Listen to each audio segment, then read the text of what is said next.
Low sperm count क्या होता है? सिम्टम्स क्या हो सकते हैं पेशेंट को कि भाई मुझे स्पर्म्स हैं कि नहीं है, कैसे पता कि मुझे सिम्टम्स क्या आएंगे?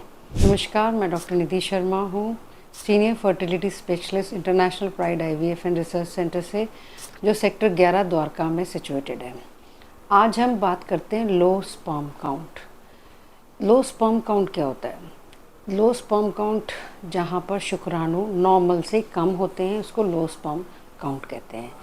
इसको मेडिकल जो इसकी टर्मिनोलॉजी है उसमें ओलिगोस्पर्मिया कहते हैं। सिम्टम्स क्या हो सकते हैं पेशेंट को कि भाई मुझे स्पर्म्स हैं कि नहीं है, कैसे पता कि मुझे सिम्टम्स क्या आएंगे? ये कोई बीमारी तो है नहीं। सिम्टम्स जनरली कुछ नहीं होते। अगर आपको कुछ साल हो गए हैं शादी को, 2 साल हो गए हैं, तो आपको प्रेगनेंसी नहीं हो पा रही है तो आपको अपनी जांच करानी चाहिए।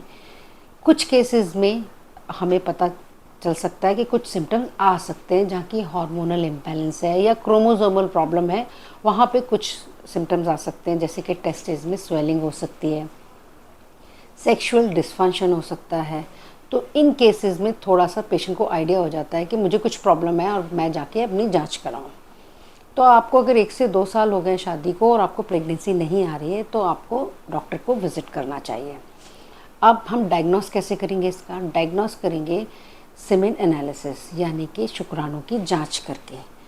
अगर एक जांच में आपके स्पर्म्स कम आते हैं या रिपोर्ट ठीक नहीं आती है तो घबराने की कोई बात नहीं है। कुछ टाइम के गैप के बाद आप रिपीट कराइए। अगर फिर भी सेम रिपोर्ट आती है तो आपको डॉक्टर से कंसल्ट करना है।